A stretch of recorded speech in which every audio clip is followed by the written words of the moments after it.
नाही, आनंदाचे अश्रू मी कुठे दाबण्याचा प्रयत्न करणार. कारण की मागच्या वेळेस मी बोक्साबोक्षी रडली तर मग सगळ्यांनी खूप मला बोलणे मिळाले. तर म्हणून मला अश्रू जरी आले तर मी कुठेतरी दूर जाऊन ते अश्रू पुसण्याचा प्रयत्न करणार. पण मी ठरवलं उद्या म्हणजे कितीही हे झालं तर तो आवडला आतमध्ये घेण्याचा प्रयत्न करेन. कारण ते इतराला कोणाला आवडेलच असं नाही. मग मला मागच्या वेळेस खूप बोलणे खावं लागलं. कारण मी भर याच्यामध्येच खूप रडत होते. आणि जेव्हा जेव्हा साहेबांचा विषय येत होता तेव्हा तेव्हा कुठे पण मी रडायचे. मग त्यामुळे मला बाकीचे सगळंच रागवायचे म्हणजे ह्याचमुळे असं नाही की साहेबाचे प्रत्येकच गोष्टी आहेत त्यांची आठवण येण्यासारखी. आणि माझ्या जीवनात त्यांचा फारच मोठा वाटा होता. मुलं तरी लहानचे मोठे झाले, मग ते वेगवेगळ्या ठिकाणी गेले, आपापला स्वतःचा संसार होता.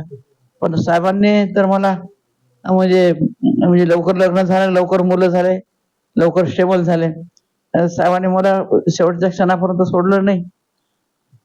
तर त्यामुळे म्हणजे माझ्या जीवनामध्ये तर त्या भूषणच्या शपथविधीच्या वेळेस ते नाही आहेत. ह्यापेक्षाही माझ्या जीवनामध्ये फार मोठी पोकळी निर्माण झालेली आहे. तर मी तुम्हाला जे दिसते आहे ते 24 तास जे काम करते वेड्यासारखे, मी यासाठीच करते की मला साहेबांची आठवण नाही आली पाहिजे. कारण त्या अजूनही साहेबांची आठवण आली की मी कासावीस विसरून जाते.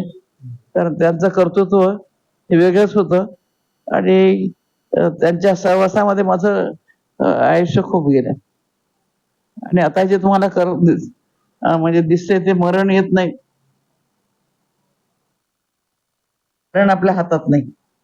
आणि साहेबांच्या पुस्तकामध्ये सुद्धा साहेबांनी एका पुस्तकात लिहून ठेवलेलं आहे. म्हणजे इतकं दोघांचं एकमेकावर प्रेम आहे की मरण अटळ आहे. परंतु मरण जर यायचं असेल तर त्यामध्ये अंतर कमी असलं पाहिजे. हे पुस्तकात साहेबांच्या हरकरांच्या पुस्तकात आहे. त्यामध्ये साहेबांची जी रिॲक्शन आहे ती त्यांनी लिहिलेलं आहे. तर ते काय आपल्या हातात नाहीये. मग हातात नाहीये तर मरणाची वाट पाहून दुःखी राहून आपण दुःखी राहणं, इतरांची दुःखी करणं तर भगवान बुद्धाच्या कर्मसिद्धांताप्रमाणे मानव जन्म हा असा आहे की तो चांगले कर्म करू शकतो.